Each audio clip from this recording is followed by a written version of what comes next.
जिन्होंने इस देश की आजादी के साथ गद्दारी की, महात्मा गांधी की हत्या की, नेहरू को गाली गलौज किया, मौलाना अबुल कलाम आजाद के इतिहास को मिटाने की कोशिश की, अशफाक और बिस्मिल की विरासत को उनको आपस में लड़ाने की कोशिश की।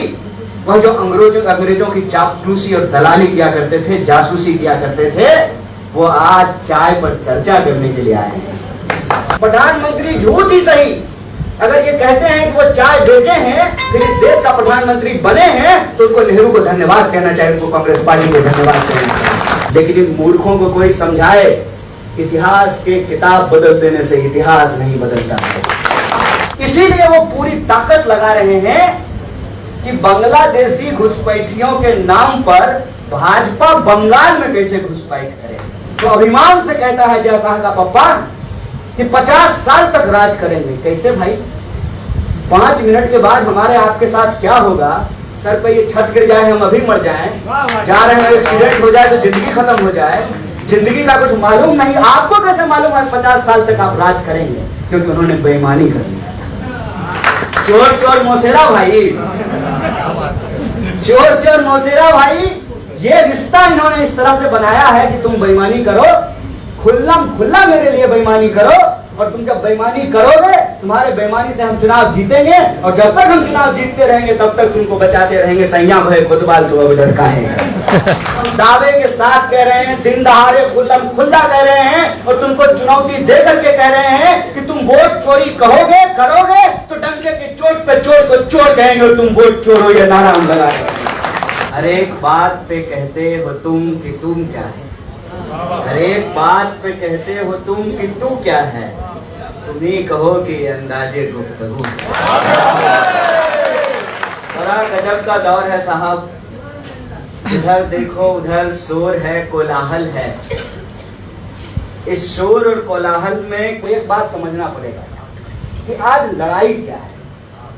और मैं कभी भी आरएसएस बीजेपी के खिलाफ हमेशा बोलता हूं, लेकिन कभी भी आरएसएस बीजेपी के अलावा किसी भी पार्टी के खिलाफ कुछ नहीं बोलता हूं। दीदी के खिलाफ भी नहीं बोलता हूं, नीतीश जी के खिलाफ भी नहीं बोलता हूं, चंद्रबाबू नायडू के खिलाफ भी नहीं बोलता हूं। पता है क्यों?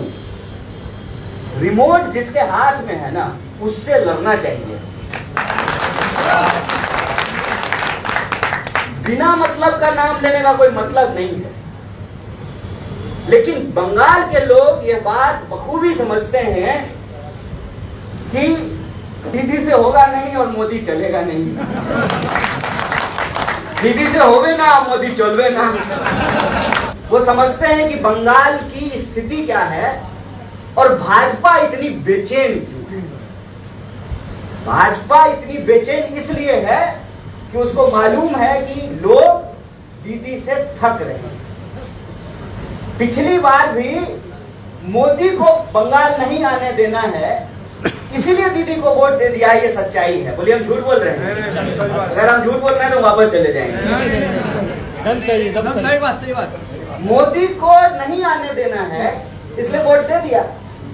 लेकिन बंगाल के लोग थक रहे हैं इस बात से, और बंगाल के लोग अपनी राजनीतिक स्थिति को समझ रहे हैं। बंगाल के लोग ये बखूबी समझ रहे हैं कि कैसे हमारे धर्म में घुसा जा रहा है। जो त्योहार आज तक बंगाल के इतिहास में नहीं मनाया गया, संयोग से अभी मैं गुरुदेव की लिखी हुई किताब गोड़ा पढ़ रहा हूं, 150 पेज पढ़ा हूं, उसके सारे पात्रों को देख रहा हूं, हर चीज की चर्चा है उसमें, लेकिन कहीं भी उस पूरे किताब में रामनवमी उत्सव का चर्चा नहीं है। एकदम सही है। सब कुछ का चर्चा है। आप कोई भी लिटरेचर उठा करके पढ़ लीजिए, बंगाल का इतिहास उठा करके पढ़ लीजिए, कोई आंदोलन उठा करके पढ़ लीजिए। मैं इससे पहले तुलसीराम जी की किताब मुर्दैया पढ़ा था, उसमें भी जो बंगाल की चर्चा है उसमें ये नए त्योहारों के बारे में कहीं कुछ भी नहीं मिलता है। तो बंगाल के धर्म में घुस रहे हैं, बंगाल के लोगों के जीवन जीने के तरीकों में घुस रहे हैं, और बंगाल की गलियों को, घरों को, दुकानों को, बाजारों को, मोहल्लों को, टोलों को और शहरों को आपस में बांट रहे हैं। बार बार ये बोला गया कि घुसपैठिए घुस आए हैं। अच्छा, घुसपैठिए कैसे घुस आए हैं? घुसपैठिए क्या ड्रोन है? घुसपैठिए ब्लूटूथ से डाउनलोड हो जा रहे हैं? घुसपैठिए टिकटॉक के वीडियो हैं, कहीं से भी बनेगा और कहीं भी चलना शुरू हो जाएगा। इस देश में सीमा नहीं है, इस देश में पुलिस नहीं है, क्या इस देश में सेना नहीं है? और अगर घुस जा रहे हैं तो गृह मंत्री क्या कर रहा है? बेटा का क्रिकेट खिलवा रहा है। कौन जिम्मेवार है इसके लिए? बॉर्डर की सिक्योरिटी को देखना किसका काम है? राहुल गांधी का? कांग्रेस पार्टी का? शुभंकर साहब कल से चले जाएं झंडा लेकर के। किसका काम है? आखिर ये बोला क्यों जाता है? ये बोला इसलिए जाता है ना, ताकि इस देश की आवाम के दिमाग में ये डाला जा सके कि तुमको जो नौकरी नहीं मिल रहा है ना, ये नौकरी कोई और ले ले रहा है। इसीलिए वो पूरी ताकत लगा रहे हैं कि बांग्लादेशी घुसपैठियों के नाम पर भाजपा बंगाल में कैसे घुसपैठ करे। जब 2014 में भाजपा की सरकार बनी, याद कीजिए, और मैं बात ये याद दिलाना चाहता हूं, इस मौके पर याद दिलाना चाहता हूं, जब एक आदमी आज कांग्रेस पार्टी ये कह करके ज्वाइन कर रहा है कि इस देश को अगर बचाना है तो राहुल गांधी के लीडरशिप को एक्सेप्ट करना।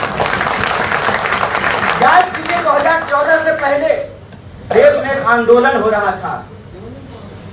आंदोलन का नाम क्या था? अन्ना आंदोलन। याद है ना? अन्ना। हम जवान थे, सो गए। हम जवान थे, इश्क करने की उम्र थी और क्रांति से कुछ ज्यादा ही इश्क होता था। वो फैज लिखते हैं ना, वो लोग बड़े खुशकिस्मत थे जो इसको काम समझते थे या काम से आशिकी करते थे।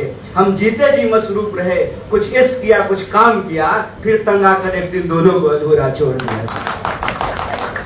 उस रोमांटिक उम्र में जब ये कहता था ना कोई कि भ्रष्टाचार हो रहा है, सारे भ्रष्ट नेताओं को जो है उनका घर तोड़ देना चाहिए, उनका गाड़ी तोड़ देना चाहिए, पार्लियामेंट पे अटैक कर देना चाहिए, सुनने में अच्छा लगता है। अभी हम लोगों ने देखा कि नेपाल में यही हुआ, बांग्लादेश में यही हुआ।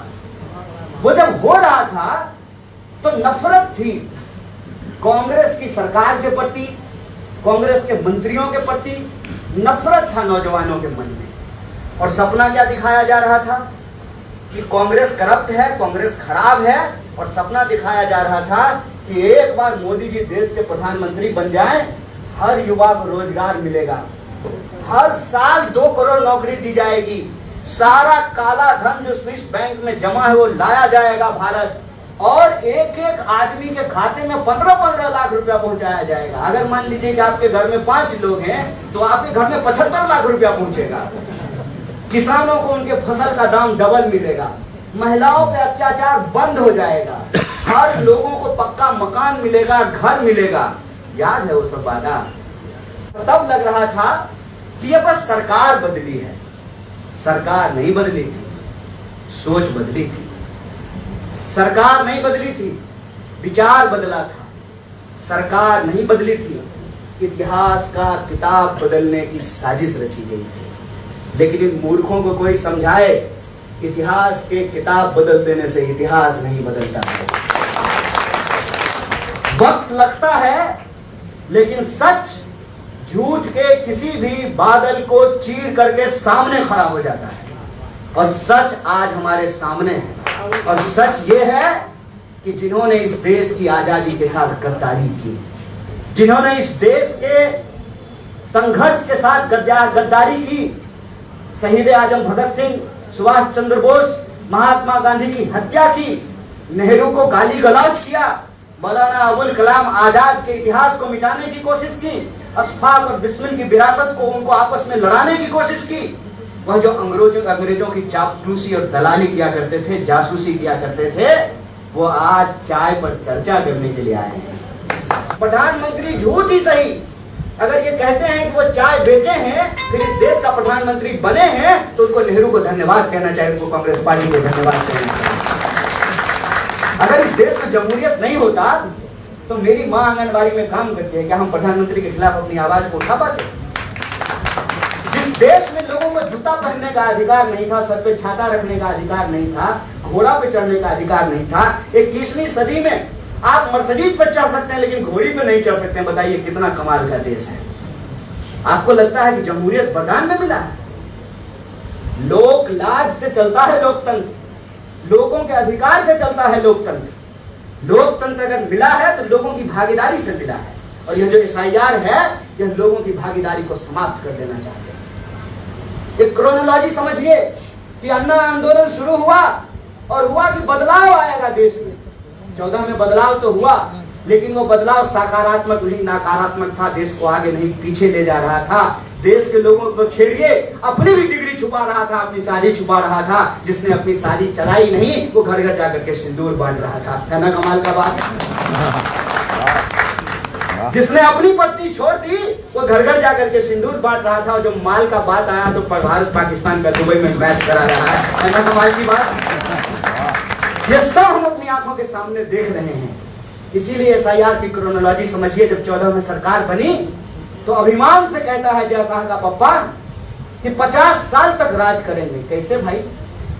5 मिनट के बाद हमारे आपके साथ क्या होगा? सर पे ये छत गिर जाए, हम अभी मर जाएं, जा रहे हैं एक्सीडेंट हो जाए तो जिंदगी खत्म हो जाए, जिंदगी का कुछ मालूम नहीं। आपको कैसे मालूम है 50 साल तक आप राज करेंगे? क्योंकि उन्होंने बेईमानी कर लिया था। बेईमानी ऐसे करी कि पहले रिजॉर्ट घुमाना शुरू किया MLA को, रिजॉर्ट पॉलिटिक्स शुरू हुई।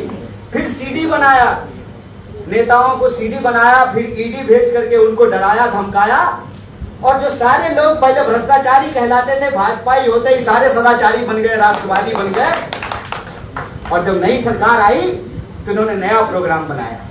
उसी पार्लियामेंट में ये नया कानून लेकर के आए, जिस कानून में इन्होंने कहा कि चुनाव आयोग के ऊपर कोई कार्रवाई नहीं होगी। कमाल बात है।